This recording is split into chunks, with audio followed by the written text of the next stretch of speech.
are watching Kashif Times. क्योंकि सही नेता को वोट देना है। नेता बदलेंगे तो बदलेंगे हालात।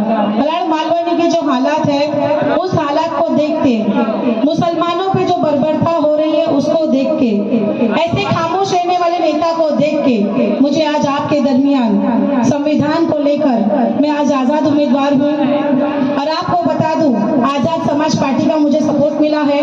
चंद्रशेखर आजाद साहब जो मर्द मुजाहिद है, देश के सबसे बड़े मर्द मुजाहिद, मैं उनसे कहूंगी वीडियो चलाना जरा।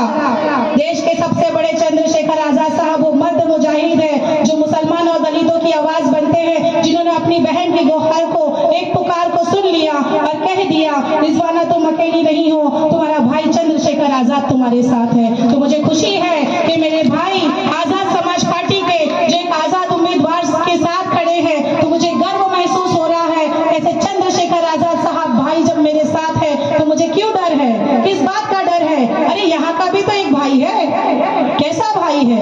एक देश का भाई है जो बहन के साथ खड़ा है, एक भाई है जो अपने जमीन को बेच के खड़ा है, जो अपने ईमान को बेच के खड़ा है। आपको बता दूं कि आपके दरमियान ऐसे भाई को तुमने जिताया जो कभी मुंह नहीं खोल पाया, ऐसे भाई को तुमने जिताया, ऐसे भाई पे विश्वास जताया जो कभी कुछ बोल नहीं पाया, जो मेरे मलाड मालवानी को कुछ दे नहीं पाया। और फिर इलेक्शन आ गया, फिर चुनाव आ गया, फिर वो आपके दरमियान आ गया और फिर वोट की अपील करने लगा और कहने लगा कि एक बार फिर वोट दे दो, चौथी बार फिर जिता दो, फिर मुझे मुख्यमंत्री बना दो, मैं मंत्री बनना चाहता हूँ लेकिन तुमको कुछ नहीं बनाना चाहता। तो ऐसे भाई का साथ देंगे? ऐसे भाई का साथ देंगे जब जुल्म होता है तो मुंह भी नहीं खोलते? आपको बता दूं, आपके दरमियान बीजेपी वाले आ रहे हैं तो उनको तो सबक सिखाएंगे, उनको तो शिकस्त देंगे मेरे मलाड मालवानी के लोग, लेकिन ऐसे भाई को भी सबक सिखाएंगे जिसने हमारे पे जुल्म हुआ तो मुंह नहीं खोला। ऐसे भाई को भी दिखाएंगे क्योंकि हमारे साथ चंद्रशेखर आजाद साहब की पार्टी है, चंद्रशेखर आजाद साहब का साथ है, ऐसे भाई का साथ है जो बहन उनके नक्शे कदम पे चलेगी और उनकी आवाज को यहाँ मलाड मालवानी से सरजमी से उठाऊंगी इंशाल्लाह। क्योंकि जय भीम और जय भीम जब एक हो जाते हैं ना तो अच्छे अच्छे की बोलती बंद करा देते हैं। तो आपको बताऊं कि कुछ नफरती लोग जब हमारे बीच में आएंगे, नफरती भाषण करेंगे तो उनकी नहीं चलने वाली, क्योंकि वही पीछे से टिल्लू को भेजेंगे। वो टिल्लू भी नहीं चलने वाला जो आता है और मालवानी के लोगों को कहता है कि यहाँ बांग्लादेशी रहते हैं, रोहिंग्या मुसलमान रहते हैं। मैं कहती हूँ टिल्लू, तुझे बंगड़ी दिखाने वाली रिजवाना खान थी, तुझे बता रही थी कि बता वो एड्रेस नीतीश राणे, मैं तुझे उस जगह पे आके बंगड़ी पिनाऊंगी। क्योंकि मेरे मलाड मालवानी के लोग कोई यहाँ बांग्लादेशी नहीं है, कोई यहाँ रोहिंग्या मुसलमान नहीं है। यहाँ का नेता जो है वो भाई जो है जिसने वोट दिया लेकिन वो बोलने वाला नहीं है। इसीलिए आज आपकी दरमियान आपकी बहन उतर गई मैदान में, कैसे टिल्लू को सबक सिखा सकूं, ऐसे नीतीश राणे को सबक सिखा सकूं। तो आपका भी फर्ज बनता है कि उठ जाइए, खौफ से बेदार हो जाए। ये तो खौफ में जिंदगी बिताती रहेंगे क्या? खौफ से बेदार होकर अपने हक की लड़ाई लड़िए। जब आपकी बहन कफन बांध के सर पे आपके लिए खड़ी है तो आपका भी फर्ज बनता है अपने एक एक वोट से दुआओं से नवाजिए। क्यों आप एक इतिहास नहीं बदल सकते? क्यों मलाड मालवानी का माहौल नहीं बदल सकते? क्यों आप नहीं चाहते मलाड मालवानी का माहौल बदले? अब आपको बता दो, कुछ दलाल यहाँ घूम रहे हैं, कांग्रेस के दलाल, वो देख रहे हैं कि रिजवाना खान को लोग मोहब्बत दे रहे हैं, प्यार दे रहे हैं, दुआएं दे रहे हैं तो वोट भी देंगे। तो इन्हें घबराहट हो गई है और कह रहे हैं कि भाई नहीं आएगा तो 3 माला टूट जाएगा। तो खबरदार दलालों, कहती हूँ इस मन से जवाब देना उस मन से कि रिजवाना खान क्या बोल रही थी, आप वोट दो, मुत्तहिद हो जाओ। कोई खबरदार जो तुम्हारे 3 माले को हाथ लगा दे, तुम्हारी बहन तुमसे वादा करती है। यही कहती हूँ कि कोई मजाल नहीं कि कोई बाहर का गुंडा आके कोई तुमको गाली दे के जाए, कि तुम्हारी बहन तुमसे वादा करती है, तुम्हारी रक्षा करना, तुम्हारे घर की देखभाल करना मेरी जिम्मेदारी होगी। आप एक एक वोट से नवाजिए, क्योंकि ये जो मेरा निशान है वो माइक है। ये माइक के जरिए मैं सच्ची बातें बयान कर रही हूँ, सच्चाई बयान कर रही हूँ तो इन्हें बौखलाहट नजर आ रही है। हर मंच से, हर कॉर्नर पे, हर गली गली जाके, हर मोहल्ले जाके आपका हाल देख रही हूँ, आपकी खैरियत पूछ रही हूँ, आपका दर्द बांट रही हूँ। मेरे सीने में भी वही दर्द है जो आप पे बीत रही है। मैं आपके बीच से ही यहाँ तक आई हूँ तो आपके हक की लड़ाई भी लड़ने की ताकत रखती हूँ। तो आपका भी काम है मुत्तहिद हो के अपने वोट का सही इस्तेमाल करें। अरे आ रहे हैं, बरगला रहे हैं और कह रहे हैं कि हमारे पास बहुत पैसा है। मैं कह देती हूँ तुम्हारे पास बहुत पैसा है तो मेरे पास मजबूत मेरा ईमान है। बस मेरे मजबूत ईमान के साथ तुम्हारा पैसा काम नहीं करने वाली हूँ, मैं ईमान पे चलने वाली हूँ, मेरा जमीन बिक नहीं सकता, तुम्हारा कितना भी पैसा हो लेकिन रिजवाना खान बिक नहीं सकती। यही कहने आज तुम्हारे सामने आई हूँ। आपको बता दूं कई मुश्किलें आ रही है मुझ पे, क्योंकि मैं आपकी सच्चाई बता रही हूँ। तो मुझे मारने की धमकी आई है, मुझे मुंबई पुलिस ने प्रोटेक्शन दिया है। आपको बता दूं कि 14 नंबर प्लॉट पे मेरा कार्यालय है, वहाँ पे मेरे बैनर फाड़े जा रहे हैं, मेरे दिमाग पे निशान करके दिखाया जा रहा है कि मैं निशाने पे हूँ। तो मैं आपको कहना चाहती हूँ, मैं पुकार के कह रही हूँ कि मैं आपकी लड़ाई लड़ने आई हूँ, सर पे कफन बांधी हूँ क्योंकि मैं निशाने पे हूँ, आपके हक की लड़ाई लड़ने आई हूँ क्योंकि मैं निशाने पे हूँ। कोई बात नहीं, डरूंगी नहीं, घबराऊंगी नहीं, अरे हंसते हंसते मर जाऊंगी, कलमा पढ़ के चली जाऊंगी, ला इलाहा इल्लल्लाह मुहम्मद रसूलुल्लाह, लेकिन सच्चाई बयान करके जाऊंगी, आपको बता के जाऊंगी कि आपके लिए क्या लड़ाई लड़ना चाहिए था और इसने क्या किया। इसने कुछ नहीं किया। आपके सामने कसम खा के अगर सेवक बने थे कि मैं मस्जिद बनाऊंगा, मुझे जिता के लाओ। 2 नंबर की मस्जिद याद रखना मालवनी वालों, 2 नंबर की मस्जिद का वादा करके ये कुर्सी पे बिठाए थे ये भाई को, अब यही भाई बिक गया उद्धव ठाकरे के साथ, यही भाई बिक गया एक कुर्सी के लिए। उस मस्जिद को तो भूल गया 2 नंबर की, वो तो ऐसी ही खंडर हो गई, लेकिन अभी हमारी बाबरी मस्जिद शहीद करने वालों का साथ जाके बैठ गया। तो ऐसे भाई को वोट देंगे? क्या ऐसे भाई को वोट देंगे आप लोग जिसका जमीन भी मौजूद नहीं है, जिसका ईमान भी जगह पे नहीं है, उसका ईमान भी बिक चुका है कुर्सी के लिए? ऐसी सियासत कर रहे हैं। थूकती हूँ मैं ऐसी सियासत को, कुछ नहीं समझती मैं ऐसी सियासत को। अगर अल्लाह ने मुझे यहाँ बिठाया है तो आपकी आवाज बन के बिठाया है, तो मैं भी आपके लिए खिदमत कर जाऊंगी, आपके लिए ऐसा नाम कर जाऊंगी, अपनी जान की बाजी भी आपके लिए लगा जाऊंगी। तो सोचना और समझना कि जो मस्जिद की कसम खा के आज मस्जिद शहीद करने वालों के साथ बैठ सकता है, तो मलाड़ मालवनी वालों के साथ क्या से क्या नहीं कर सकता। आज आपको बता दूं कि यहाँ पे नशे का कारोबार इतना बढ़ता जा रहा है, इतना बढ़ता जा रहा है कि हमारे बच्चों के सर पे साया मंडला रहा है, हमारे बच्चों के तरफ दीमक बनते फैल रहा है। आप देख रहे हैं हमारे बच्चों को जीना मुश्किल हो गया है, जुल्म के साये में जी रहे हैं हम, जालिम भी हमारे सर पे बैठा हुआ है। कब तक सहेंगे, कब तक जुल्म सहते रहोगे? अरे हमने तो सह लिया, हमारे बच्चे नहीं सह पाएंगे।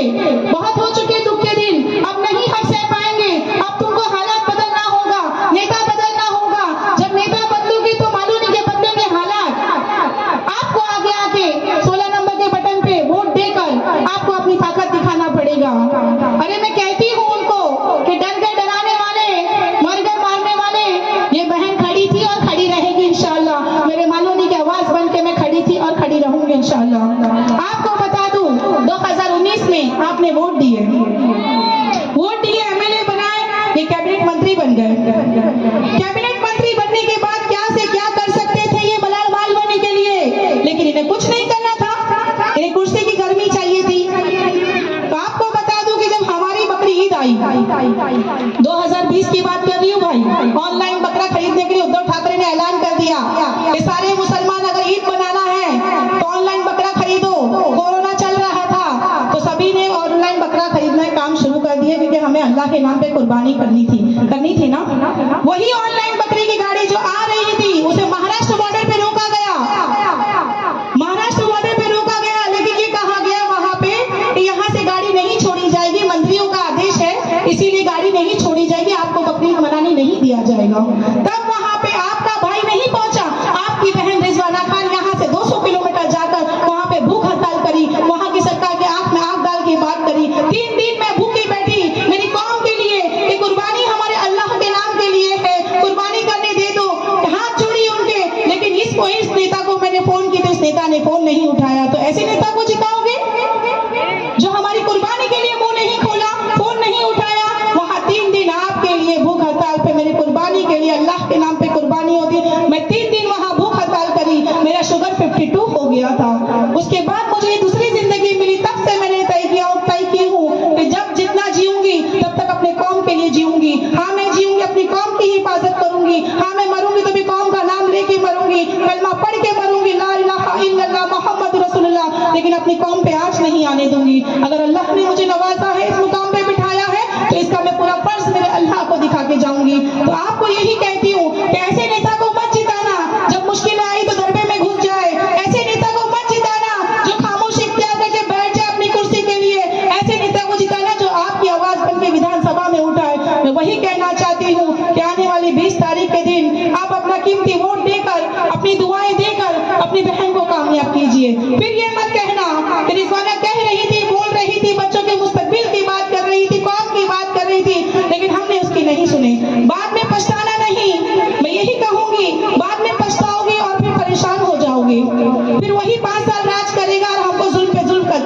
जाएगा, फिर वही बीजेपी वाले आएंगे, हम पे जुल्म करते जाएंगे और ये खामोश रह जाएगा। तो ऐसे नेता को मत जिताना। आपको बता दूं कि नीतीश आने के लिए तो कुछ नहीं बोले, क्योंकि इनको डर था ना, ये बीजेपी की बी टीम है, ये खुद बीजेपी की बी टीम है, क्योंकि ईडी लग जाएगी, सीबीआई लग जाएगी, कैसे मुंह खोलेंगे? अरे मलाड मालवनी के लोगों को कोई गाली देके जाएगा, मस्जिदों में घुस के मारने की बात करेगा, तो ये नेता खामोश रहेगा? किस काम का ऐसा नेता? अरे जब रामगिरी ने मेरे नबी की शान में गुस्ताखी किया, तब इनका मुंह नहीं खोला, तो कैसे आप यकीन मान सकते हैं कि वो हमारा हो सकता है? तो कैसे आप ये वो कर सकते हैं? जो नबी का नहीं वो हमारा नहीं। ये बात ध्यान रखना, जो नबी के लिए कुछ नहीं बोला तो हमारे लिए क्या करेगा? तो हमारे लिए क्या बोलेगा? मीडिया वालों याद रखना, सुनाना भाई को कि रिजवाना कह रही थी सवाल का जवाब दो भाई, किसी भी मंच से दो, लेकिन मंच से जवाब दो। यही मालवनी पूछ रहा है, यही मेरे मलाड मालवनी की आवाम पूछ रही है। जो नबी का नहीं वो हमारा नहीं, तो कैसे जाओगे वोट की अपील करने? किस तरह से मांगोगे? कौन सा मुंह दिखाओगे? जब तुम नबी के लिए कुछ नहीं बोले तो तुम मलाड मालवनी के लिए क्या बोलोगे? मैं यही कहूंगी कि कलमा ला इलाहा इल्लल्लाह मोहम्मद रसूलुल्लाह के तहत हमारे नबी की जान, नबी के लिए हमारी जान भी हम कुर्बान कर देंगे, क्योंकि मेरा दिल है मेरा नबी, मेरी जान है मेरा नबी। जब एक कौम की बेटी आगे आ सकती है तो मेरी कौम क्यों नहीं आगे आ सकती? जब मैं आपके लिए लड़ने तैयार हूँ, मैं आपके लिए मरने तैयार हूँ, तो आप अपना वोट देने क्यों नहीं तैयार हैं? ये बताइए मेरे लोग, बताइए मुझे। जब आपके बीच में जा रही हूँ तो जो बौखलाहट नजर आ रही है कि कौम की बेटी है, हाँ मैं हूँ मेरी कौम की बेटी, हाँ मेरी मस्जिदों के लिए मैं लड़ूंगी, हाँ मेरे मदरसे के लिए मैं लड़ूंगी, हाँ मेरी बच्चियों के सर पे हिजाब रखने के लिए लड़ूंगी, हाँ मेरे भाइयों के सर पे टोपी और दाढ़ी रखने के लिए लड़ूंगी मैं, हाँ मैं मेरा चुनाव लड़ूंगी, मेरे लोगों के हक के लिए लड़ूंगी, हाँ मैं नबी की शान में जो गुस्ताखी करेगा उसको सबक सिखाने के लिए इलेक्शन लड़ूंगी। लेकिन मैं अपने कौम पे बर्बादी होते देख नहीं सकती।